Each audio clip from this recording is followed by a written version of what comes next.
It's difficult to measure how haunted a particular location is thanks to, the lack of empirical evidence for the existence of ghosts. But while there are countless places around the world that are believed by many to be haunted, today we'll be looking at some of the sites that have a reputation for being amongst the most haunted in the world.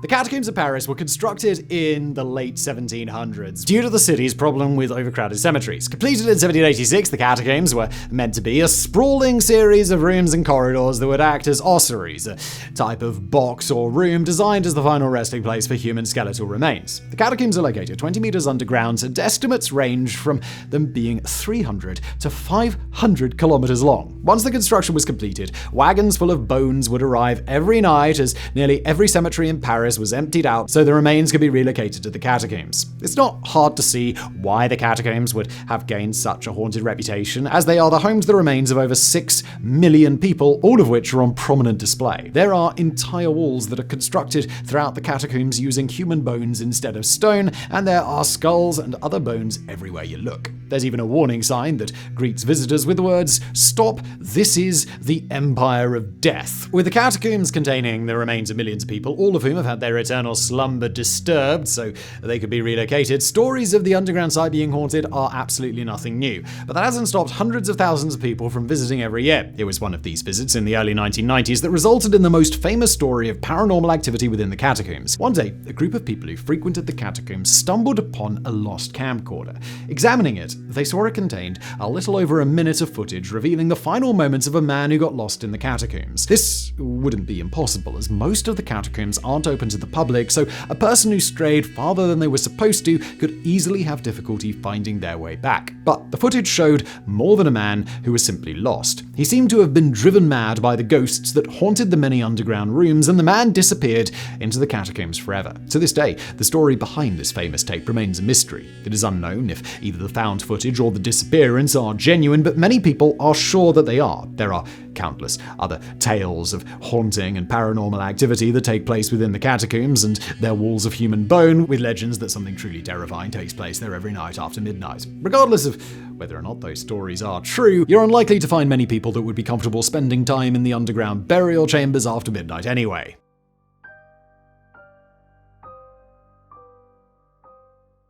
When it comes to the creation of malevolent spirits, there is no greater source than violent criminals and the criminally insane. This is what has led Aradale Mental Hospital, originally known as Ararat Lunatic Asylum, to be viewed as one of the most haunted places in the world. At its height, Aradale was a 70-building campus housing up to 1,000 patients at a time. While not all of the patients at Aradale were a danger to society, it did house some of the most violent and dangerous psychotics in the world. Residents at Aradale were described as the worst lunatics in the British Empire, and once the patients were shipped off to the hospital, nobody was concerned with what would happen to them. Of course, the residents of Aradale weren't referred to by the staff as patients, they were called inmates. This resulted in inmates being tortured and experimented on through the use of some of the most controversial psychiatric treatments available. For example, electroshock therapy was commonplace throughout the hospital. They were also kept prisoner through the use of ha-ha walls that gave the illusion that there was freedom outside the buildings that they lived in. A ha-ha wall is a type of construction where the terrain is dug to slope downward before reaching a vertical wall that couldn't be scaled. By being built into the ground, the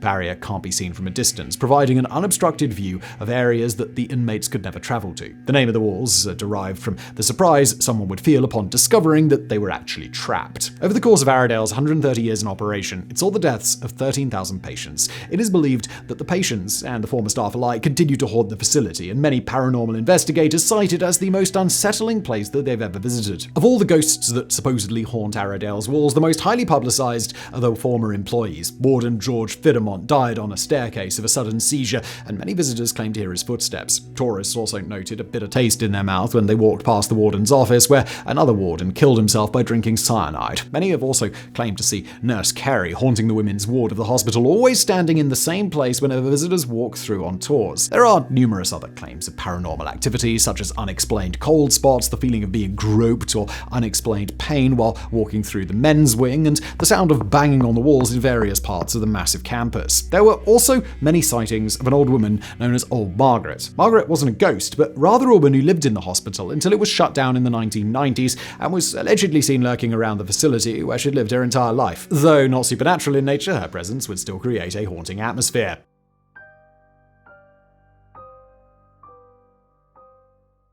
The Tower of London holds the distinction of being the most visited tourist attraction in the UK, and it holds a reputation as being one of the most haunted places in the world. It was built by William the Conqueror in 1078. Considering that the first Norman king of England was also known to many as William the Bastard, it's not surprising that his royal residence had a bit of a reputation even in his own time. To the conquered English, the Tower of London was a symbol of oppression and brutality. It certainly didn't help that the tower was used as a prison for nearly 1,000 years, and that prisoners were routinely tortured. The tower never had a permanent torture chamber, but implements of torture would be brought in as needed, and there was a torture rack in the tower's basement for centuries. Tower of London is also said to be home to over 100 executions, though this is only somewhat true. The majority of these executions actually took place on the adjoining land known as Tower Hall, rather than within the palace walls, with only 7 executions taking place inside the tower before the 20th century. During World War I, 11 men were executed in the Tower of London for espionage, with one more being executed during World War II. But almost as old as the tower itself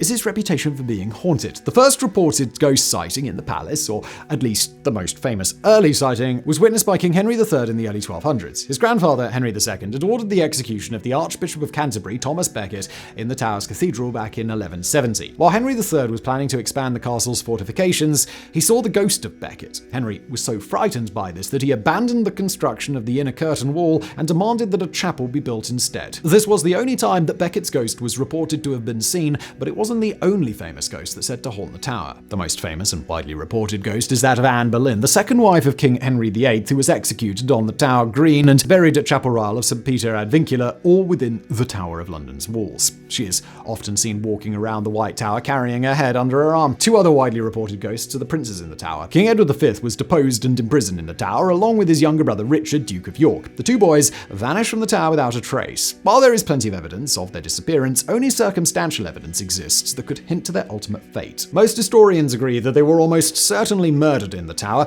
and tourists continue to see their ghosts holding hands to this day. Some of the other ghosts people have reported seeing include King Henry VI, Lady Jane Grey, Margaret Pole, and Sir Walter Raleigh. But not every ghost contained within the tower is a celebrity. Ghastly wails from nearly a millennia worth of prisoners are heard throughout the tower, and people have reported seeing ghosts of random prisoners who weren't famous or easily identifiable as well. In fact, the Tower of London is reported to have so many ghosts haunting it that they aren't even all human. The tower was once home to an impressive royal menagerie. King Henry III was gifted numerous animals, including an African elephant and 3 leopards, but the animal visitors claim to have seen haunting the tower was Henry's gift from King Haakon IV of Norway, a polar bear.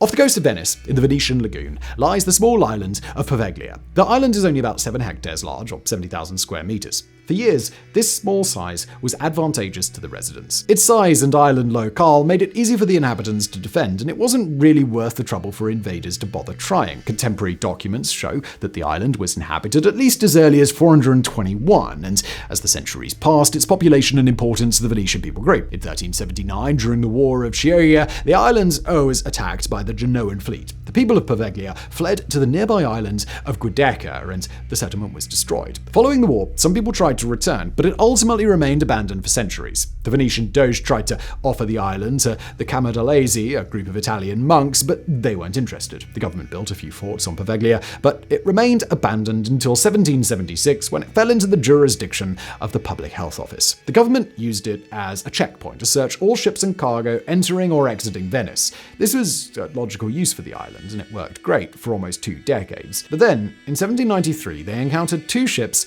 that were infected with bubonic plague. Poveglia was quickly transformed into a temporary confinement station before becoming a permanent plague colony. The Italians had already been using plague islands for centuries, ever since Doge Giovanni Mocenigo died of the plague in the 1400s, but Poveglia had previously managed to avoid this fate. Once Poveglia made this transformation, it went from an island that was abandoned to one that was feared. Being sent to the island meant certain death, and everybody knew it. The plague was extremely deadly, but not 100% deadly. It was possible for people to recover, but nobody sent to the island would ever return, and and many infected were dragged to the plague colony against their will. The exact number isn't known, but it's estimated that at least 160,000 people died on Poveglia during the 21 years that it was an active plague island. In 1814, the island was again closed off and abandoned for another century. Then, in 1922, the island was converted into an asylum for the mentally ill using the already existing buildings. This was essentially just the plague island taking a new form, as patients were sent to the asylum to be exiled rather than rehabilitated. Patients in the hospital reported seeing ghosts of